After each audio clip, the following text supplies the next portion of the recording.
Aid groups are warning of a worsening humanitarian crisis in Afghanistan following the departure of allied forces from the now Taliban-controlled country, prompting calls for Australia to increase its relief efforts. The Australian Council for International Development, ACFID, says Australia must urgently consider doubling its aid contribution to Afghanistan, warning it is falling behind international partners. While the world's attention has been intensely focused on efforts to evacuate tens of thousands of people seeking to flee the Taliban's new regime, aid groups are sounding the alarm for those left behind.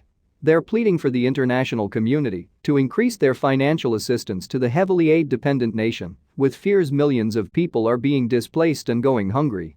This comes amid concerns some foreign donors are halting support and the country's banking system is on the verge of collapse. United Nations Secretary-General Antonio Guterres at a UN Security Council meeting on Afghanistan. National Director at World Vision Afghanistan Asuntha Charles, who is based in Kabul, is among those concerned about the deteriorating situation on the ground in Afghanistan. More than ever, humanitarian actions are needed now, she told SBS News.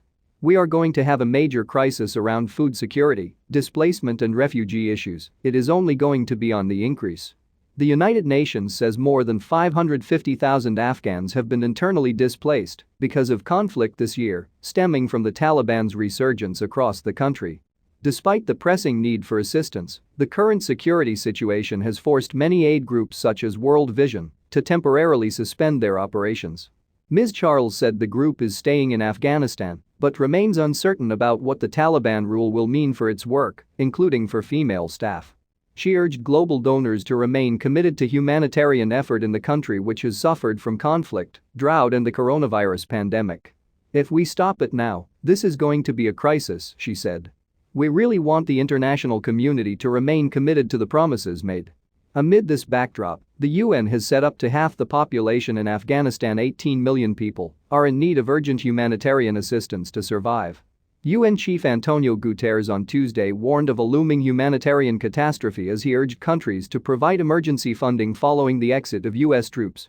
Mr. Guterres expressed his grave concern at the deepening humanitarian and economic crisis in the country, adding that basic services threaten to collapse completely. Médecins Sans Frontières' Jennifer Tierney is based in Sydney as the humanitarian group continues to deliver emergency medical aid in Kabul.